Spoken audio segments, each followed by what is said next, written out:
இது 3 statement. Maybe உங்களுக்கு statement மாரி கேட்டாங்கன்னா ரொம்ப இம்பார்ட்டன்ட். கான்வெர்ஸ்னா எப்படி இருக்கு? கான்வெர்ஸ்னா எப்படிம்மா நார்மலா எப்படி சொல்லுவீங்க? இஃப் அண்ட் ஒன் கேஸ் மாரி கரெக்ட்டுங்களா? இஃப் அண்ட் ஒன் விட இம்ப்ளைஸ் கேஸ் மாரி கரெக்ட்டுங்களா? இது ஆமா இருக்கிறதுனால சார். இது ட்ரூ கரெக்ட்டுங்களா? சப்போஸ் இங்க ஒரு ஸ்டேட்மெண்ட் சொல்லியிருந்தான்னா, இது இருக்கிறதுனால இது ட்ரூ. இல்லைன்னா இது இல்லைன்னா இது ட்ரூ ஆயிருக்காது. அந்த மாரி கரெக்ட்டுங்களா? அப்ப அதுதான் கான்வெர்ஸ். அப்ப கான்வெர்ஸ் என்ன சொல்லிக்கிறேன்னா, P டெண்ட்ஸ் டூ Qங்கிற ஒரு ஸ்டேட்மெண்ட் இருக்குதுன்னா, bi conditional statement.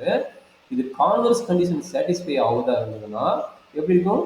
Q conditional statement to Pன்னு கிடைக்கும். இதான் கான்வெர்ஸ் ஸ்டேட்மெண்டோட ஃபார்முலா.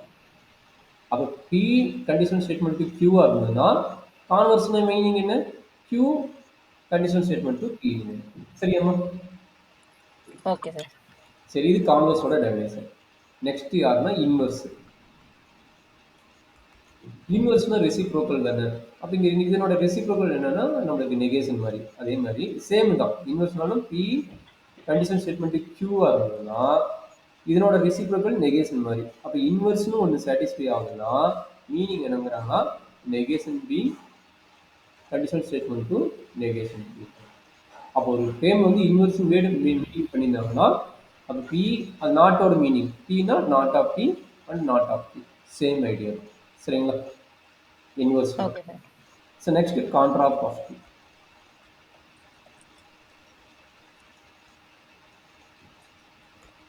So same idea. கான்ட்ரா பாசிட்டிவ்னாலும் same statement P conditional statement கியூன்னு இருந்ததுன்னா கான்ட்ரா பாசிட்டிவ் என்ன சொல்கிறாங்கன்னா இன்டர்சேஞ்ச் ஆகியவர். அதாவது negation Q conditional statement to negation Q.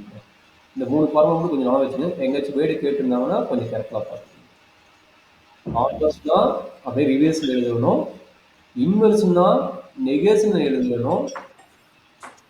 அந்த கான்ட்ரா பாசிட்டிவ்னா இன்டர்சேஞ்ச் பண்ணிட்டு நெகேஷன் எழுதணும். கான்ட்ரா பாசிட்டிவ்னா இன்டர்சேஞ்ச் பண்ணிட்டு நெகேஷன் எழுதணும். சரிங்களாமா?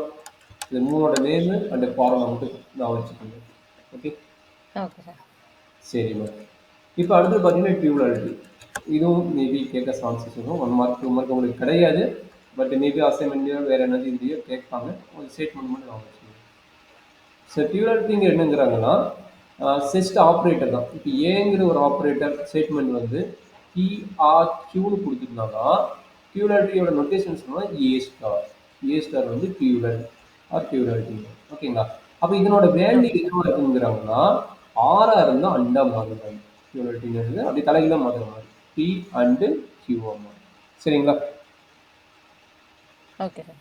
அப்போ ஜென்ரலாக என்ன சொல்கிறாங்க ஆரா இருந்தால் அண்டா மாறுறா. அப்போ டியூவலாலிட்டி ஆர் இருந்தால் என்ன மாறுது? அண்டா மாறுது. சப்போஸ் அண்டா இருந்தால் என்ன மாறும்? ஆரா மாறும். சரிங்களா?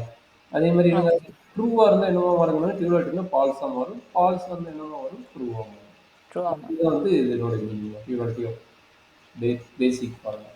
டியூவலோட பேசிக் ஃபார்முலா. ஆரா இருந்தால் அண்டா மாறும். அண்டா இருந்தால் ஆரா மாறும். மேபி நமக்கு டிமார்க் உள்ள மாதிரி வருது. கொஞ்சம் நான் வச்சுக்கோ. டிமார்க்ல வந்து ஆப்போசிட் எழுதுவோம். அண்டா இருந்தால் ஆப்போசிட் ஆமா சார். அந்த மாதிரி மீனிங்ல வருவோம். சரிங்களா? அதை கொஞ்சம் நான் வச்சுக்கோங்க. சரிங்களா? இதெல்லாம் கொஞ்சம் பேசிக் டெஃபினிஷன் கொஞ்சம் நான் வச்சுக்கோங்க.